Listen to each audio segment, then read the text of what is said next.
I think what you really have to ask yourself is, what's your vision for yourself and what you want to see for our city? If you're somebody who sees what's going on in our city and our country with education and students who are being underserved, and if you're somebody who says, that's not right, that's not okay with me, that's the fuel and the fire we want at our school. 1, 2. Nice job, going right back into that thing. Every piece of what we're doing has been taken or borrowed from another high-performing urban charter school across the country. We've taken those best practices and we put them into our school, and we've talked about how are they going to work best here for kids in Kansas City. Eyes up front. All of our teachers here are part of a team. Anybody who comes into the building sees that there's something really special happening with students here, and there's a lot of intentionality in everything that's happening, from the way students come into class, from the way the students dress, the way they eat breakfast, the way we check homework. Everything is done a very specific way, and all of that is to maximize as much as possible students' learning.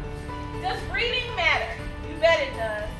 You're going to see students walk in and really be in awe of the people that are surrounding them, that care about them, that are pushing and challenging them. You'll see staff in the very first minute students walk in, already going up to students, forming a relationship, building that bond.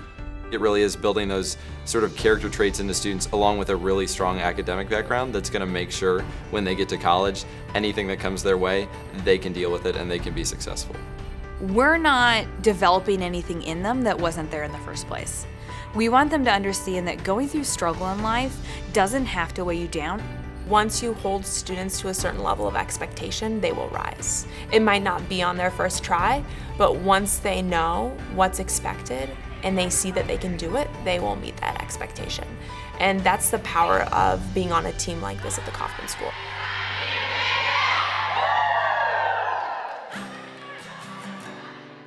Kids have to feel wins and kids have to feel success, and you have to meet a kid where they are so that they can see growth immediately, so that they're confident enough and brave enough to tackle something that's not easy for them.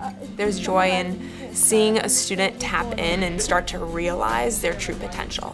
There's joy in seeing a student who has been discouraged by school, frustrated by school, start to change that perception of themselves and start to change that perception of what school is, what education is, what teachers are. There is a cause that's larger than any of us out there, and it's kids across our country finally getting what they deserve in education. The kind of people who get attracted to education, and especially urban education, are the kind of people who aren't in it for themselves, and that's what kids deserve, is someone who's in it for that child. Let's take a look at question 6. I wanted to be a driving force behind providing a quality education for our kids. Seeing every single teacher moving forward with the same momentum just made me really excited and made me want to be a part of the school. This choice comes with challenges, but the reward of being able to work with these kids every day and see those changes start to happen, see those kids start to change their perceptions of themselves, that's what makes it worth it. That's when you know my job is not just a job, but it's changing lives. And that is something that I want to commit to.